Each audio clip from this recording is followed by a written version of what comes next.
Now, is Paul here, Lawrence? He's on the veranda. Where's our man? Oh. So, Paul's come up from Wollongong. He's been here before once and talked. He's got an extraordinary story. You might have seen it on the 7:30 report. But I'll let him tell you the story. But what is fascinating, he's got, you know, half a titanium mine in his body and so many bits missing. But he's managed to, like a few people I know now, get himself off all other painkillers and just use cannabis. So if you ever had any doubts about its pain-relieving qualities, he's a good man to hear from. Really appreciate you coming up to Wollongong. Hey, all right, yeah, I'm happy. No, trust me, I'm different to everyone else. This is good for me. I am different to everyone else. Yeah, so 2010 I was diagnosed with a disease called chordoma. Chordoma is tumours which literally grow from my spinal cord. So when they first found the tumour, it had been growing for quite a few years. It was probably the size of a football. First diagnosis was, unfortunately, you've got a month to live, not much you can do about it, you're inoperable. Fortunately, I was recommended to another neurosurgeon in Sydney who basically said the same thing. You've got about a month to live and it's not going to be very pleasant. But he had the courage and the foresight to say, well, no one has ever had three vertebrae surgically removed before, no one's ever attempted it, but he said, I think I can do it. So we ran with that and he managed to do it and I managed to live, which was quite amazing in itself. So that's sort of what gives me my attitude these days. You know, people wonder why you're so upbeat. Well, the bottom line is I was supposed to die 5 years ago. I didn't. From that respect, I come at this from 2 points of view. Firstly, as far as cannabis goes, nothing more wonderful in the world. I've survived over a year now, a year and a half, without any pharmaceutical medications. People find that quite amazing. What I find quite amazing is the fact that I spent 4 years actually taking pharmaceutical medication. So when I got it to 2010, surgeon said, we can save your life, we can do this surgery. It turned out to be actually 43 hours worth of surgery to remove the vertebrae. Obviously that's not really doable in one go. I went through two 21.5-hour operations.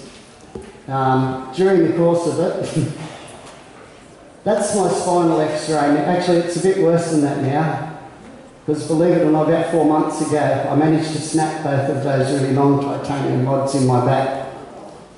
Again, when I sort of queried how I managed to break 2 titanium rods, the answer is, well, unfortunately in 2010 you became a guinea pig. We don't know what happens from here because it's never been done before, so we figure it out as we go along. What I keep saying to them is, you've really grossly underestimated what actually human beings can achieve. That's why I say I come at this from 2 points of view. Cannabis is a wonderful medicine, but modern medicine did that. You know, I was going to die. What makes it even more incredible, and this is why I have so much faith nowadays, is this machine that we have as a body, half of our problem why we're all getting so sick, we put shit in there. We don't look at it until we're forced to. And I'm exactly the same as all you. I'm embarrassed at what I did to my body for 20 years, even to the point of, I graduated university in 1985. I studied sports science. I never did it for a career. I already worked as a roof plumber. I enjoyed my job. I continued to work for a roof plumber for 20 years later. I did studied sports science to give myself a better overview of how to look after this body. And then I didn't really do a very good job of it.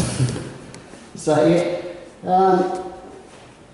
this is what they managed to do with the surgery. Apart from removing 3 vertebrae from my spine, they took one of the bones out of my left lower leg. That's actually in the middle of my, forms part of my spine actually now. It's a little bit weird. They cut 5 of my ribs out, grafted them in there. The way my neurosurgeon described it when he did the 7:30 interview was basically they chopped whatever they could out of wherever they could get it to try and rebuild me in the best manner they could, and that's pretty well what they did. Even beyond the bones, the lat muscles that you have that go up that rotate your shoulders, well, because they took ribs, they disconnected both of them at the top and flopped them over my lungs to try and give them a bit of protection, which they don't have from ribs any longer, and it's all really weird.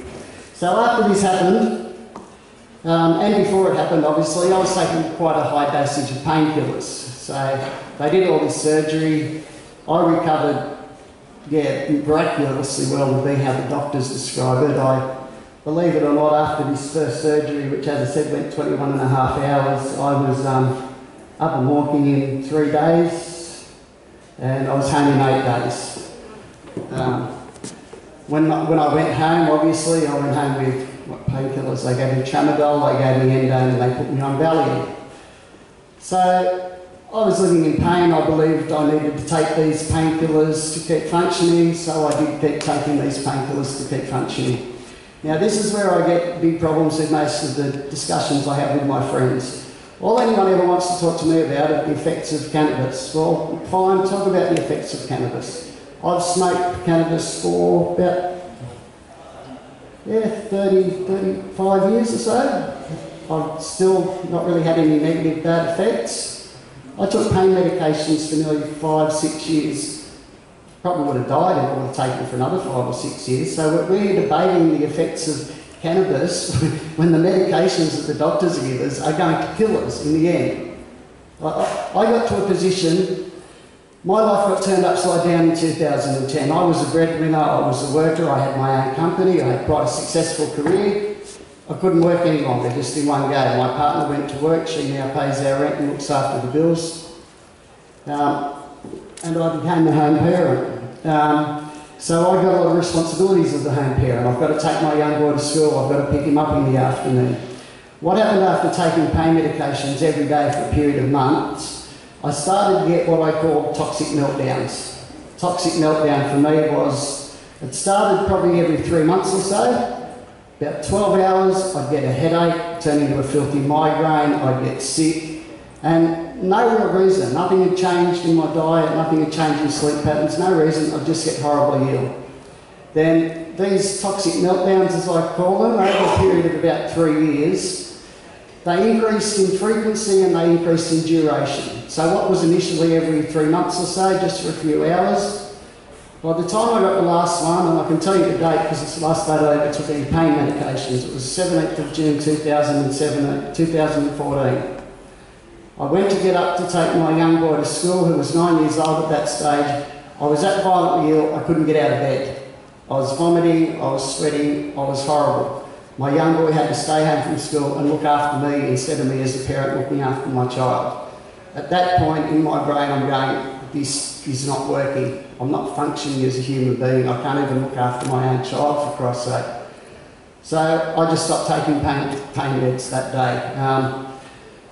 I was in the position really where I had to go cold turkey on everything. I wouldn't recommend it to anyone in the world. I think the only reason I really survived it because I really knew how severe it was going to be. So nothing that I shitted horribly for a month. I didn't sleep properly. I sweated. All these other horrible side effects of just getting the medications out of my system. So on the day when I stopped taking pain medications, and this is where it all comes really bizarre. You know, I've been through uni, I've done a sports science degree, I consider myself a fairly intelligent person. However, after 4 years on these pain medications, it still hadn't occurred to me that after, I think we're up to 9 surgeries by that stage, and after 3 years they managed to talk me into doing a mega dose of radiotherapy, I still had what was considered terminal tumours growing in my body. And under the effects of living on pain medications, it's like there's a veil over your whole life. You think you're actually functioning quite well, because when you start taking the pills, you are functioning quite well. But slowly, like a veil comes over you, and it's not till you get the shit right out of your system, take a month or 2 to clear up, and that was what happened to me. 2 months off the pain medication, I looked back and I just thought, what the hell have you been doing? You still have a terminal disease. You don't seem to be worried about it. You've had 9 operations. At that stage, someone in my life mentioned, just Google cannabis cures cancer. So I did, and I'm reading. As I said, I've been through university. I don't agree with a lot of what I was educated in, as far as I'm concerned. Surveys are a waste of time, averages are a load of bullshit. Personal testimonial is all I ever researched on my research with cancer and cannabis. And I found personal testimonial after personal testimonial of people, and you can't say cured with cancer. Anyone who says cured with cancer is dreaming. You may be without the effects for some period of time, but this is a disease that can be recurrent. We don't know exactly how it's working. All we can really do is put ourselves in the best position to deal with it. Having cannabis in your system is one of the best ways to deal with it. So, yeah, 2014, I realised the position I was in, so I started researching it. At that point, all I was using for my pain was I was smoking bongs, as I had done since I was about 15.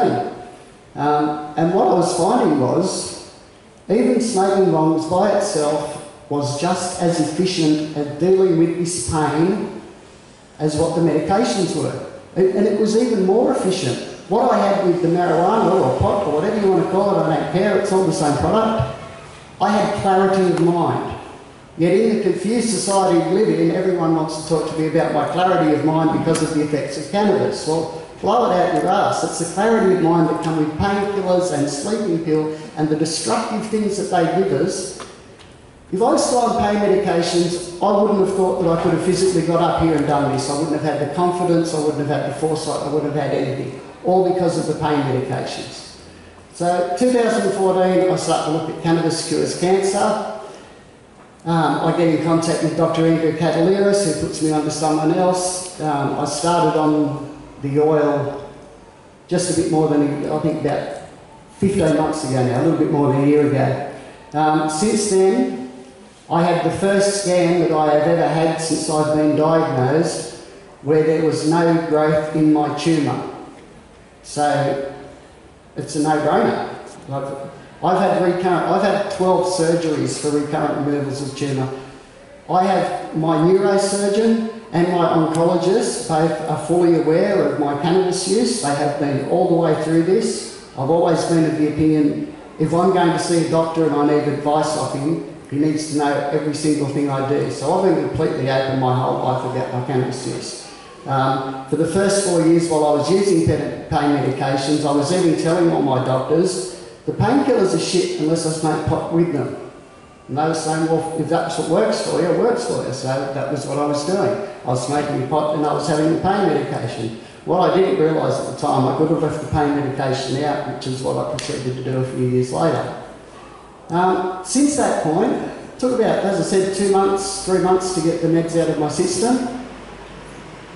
We all realise it's not just the cannabis getting into your body. As I said, it's the shit we put into our body. That was when I started looking at my diet. My diet nowadays is, and I'm looking at it in a realistic term, food has got to be about a bit of enjoyment too. My diet from sun up to sundown is just smoothies. That's all I have all day long when I'm home. Plenty of fresh fruit. I have a herb garden in my backyard. I look at that as my vitamin pills nowadays. I just pick randomly. I've probably got 20 different herbs there. I figure if I put 4 different ones in each day, well, over the course of the week, we're not doing too bad. I've got... Sorry? Yeah, I put hemp seeds in my smoothies every day. I'm off dairy.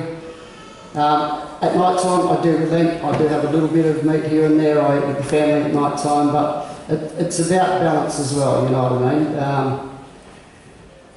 But also, as I said, I've been open and honest with every doctor since and every nurse since this has occurred to me. So, as 4 months ago, I happened to break both of the titanium rods in my back. Now, here's another thing I have issues with. We're all recommended the treatment for cancer is radiotherapy, or the treatment for cancer is surgery, or it's chemotherapy. That's what we're told, so that's what we run with. How many doctors know the side effects of all this shit? Like, serious, I've seen 20 different doctors since I've been in radiotherapy, and I'm more aware of the effects and the side effects of radiotherapy than any of the GPs who are happy to recommend me to do it. It's mental. We don't have a health system, we have a pharmaceutical system running in our country. I'm afraid, in my opinion, we're the ones that let it get that way. we stopped taking responsibility for our own health. We stopped looking at the shit that we were putting into our body. We know we need exercise. Here's a prime example of how bad it is in our society. Well, as I said, 4 months ago, I broke my titanium rods.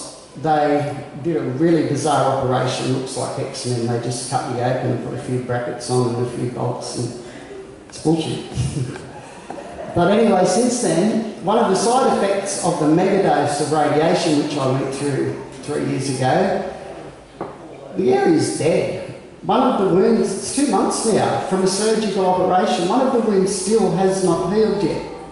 So I'm still going into a doctor's surgery to have dressings changed every 2 days. So, and you can't shut me up about cannabis, serious. I'm talking to you because I talk about every single person I see. I'm the weird parent in the school playground that there is only one subject that's discussed at that end of the school playground, because this is so amazing. It has, and as we go along, every new usage that I'm told cannabis can be used for, it keeps ticking the boxes.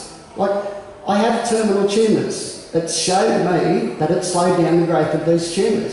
It hasn't wiped them out yet, but again, we're dealing with a disease we call cancer. What is it? It's about 500 different combined diseases. We need to stop treating them all as the same bloody disease, figure out they're all different. My personal one is called chordoma, as I said. We only know of me and another lady who have attempted to treat it with cannabis, so we're keeping records of what we do to try and get some sort of backlog. At the end of the day, I think the records, they're not going to be accepted by any medical community. They're only going to be accepted. But for us, for the people that are healing for the moment, these records are useful because they can help people going forward. The other thing that I want to talk about, as I said, I studied sports science years ago. I also trained first aid courses for about 4 or 5 years. And I used to say to all the students after a first aid course, how many of you are in a health fund? And everyone would shoot their hand up and I'd say, how many of you do massage regularly? No one. We're going to say, how many of you do maintenance on your car? Once every month or once every 2 months, or blokes hand straight up in the air again. Okay. How many of you use the super petrol that you put in your car, the ultimate one that costs a lot? Yeah, everyone puts that in. So you do maintenance on your car, which you can buy parts for. No worries in the world. You put the best fuel possible in your car because you don't want to do it any damage. Then you do no maintenance on this body that doesn't come with spare parts, and you go down McDonald's and put shit in there. That's the society we live in. 2 days ago when it was about 6 days ago when I was having a dressing changed, I've educated 5 doctors in there to the point one of them is recommending people to phone me if they want to get off their medications because he's seen what it's done, he's heard what it's done, he's sick of hearing what the bloody hell it's done, and that's the way it's going. But we need to start taking responsibility for our own health. We need to, for me personally, as I say, I do no pain medications. I refuse because I've seen the bad effects. Some days I'm in such pain, I would love to go and have an end day, but it's just not worth it in the long run. So I've gathered ways of dealing with pain. Now, as I said, with massage, first off, anyone who's not injured should have massage, but if you're living with chronic pain, if I don't have massage every single week, by the second week I can't walk properly. So here's how it works, and this is from a sports scientist. If you are living with chronic pain, your walking gait is not as it should be. You don't walk correctly. You're stooped over. You don't sleep correctly. You don't sit correctly. You do nothing as your body intended it to be done. And what this causes to happen is all the other muscles on your body start to go out of whack. So what happens then? You haven't just got a bad back, I can't bend my legs because they're that tight, my shoulders are shit for not sleeping. Go and have a massage every week to deal with all the little peripheral shit that builds up around the side. Even just, for me personally, some weeks the massage is just about an hour of not thinking about the pain, just concentrating on my breathing, forgetting about everything, and that gives me even the chance to recharge again. I've had an hour that wasn't sore. It's also in the direction we look at pain. People have an expectation that we should have a life without pain. I think that's a silly expectation. If we can't feel pain, how do we know what the hell we're doing with our body? You know, that's a necessary function for us to be able to feel pain. We need to be able to build a control over our mind, a control over our body to keep it under control. I've got it to a point now whereas I'm having a bad pain day today, but that was expected. I've taken myself out of my area of comfort. My diet hasn't been as it would be. My sleep hasn't been as it would be. So I can explain the pain, so it's not that difficult to deal with. And I found that any day that I'm suffering a bit more pain, if you just look back 24, 48 hours, how was your diet? How was your sleeping? How was everything else? And if you can pinpoint a reason for it, it makes it a bit easier to deal with. I think I've probably warbled on for about long enough.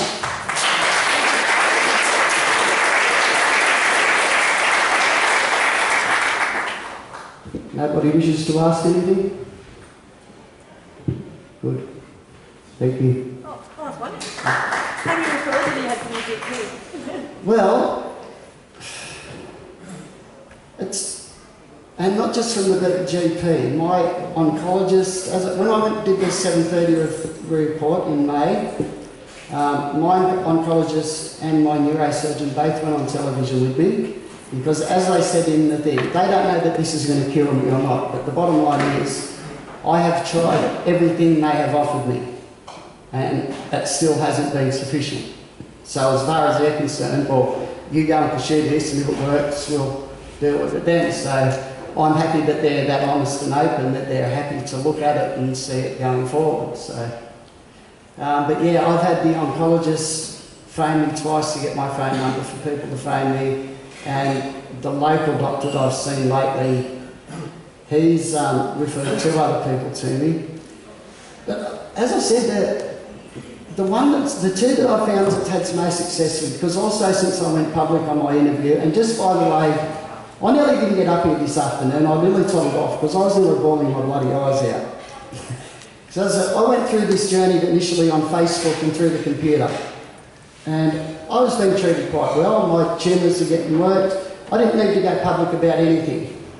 But then I started to get the point that I was seeing all these parents on TV, parents with epileptic children, with a cure for epilepsy. And I know the way media works. Why have they got these parents on TV? Because they're fragile, they're emotional, they cry. It's good TV, that's all they give a shit about. But this is just wrong. Us people who can speak and have other reasons, we need to speak out and support these mothers with sick kids, because they don't need that shit. They've got a sick kid. People say to me, how do you handle it? Look at yourself physically. Well, myself physically is a fight that I'm in control of. And I've made sure I was in control of it for before the first surgery, my surgeon looked at me and said, look, the realistic point of view is you're well less than 50% chance of lasting the surgery. And I just looked at him and I said, mate, you've got no idea what the fuck you're dealing with. If you think I'm dying out there, you don't know who I am. You operate, I get that up, that's the way it works. You can keep control of your health. You ever put it in your mind and you take their prognosis, forget the diagnosis, they're usually right on them, they know what it is that's killing us, but how can anyone tell me when I'm going to die? I've known this body for 53 years now, you've known me for 4 years at best, and you're going to tell me what the hell I can achieve? Bullshit. They're judged on these prognoses. As I said, the thing I argued with all the way through uni. When I first started university,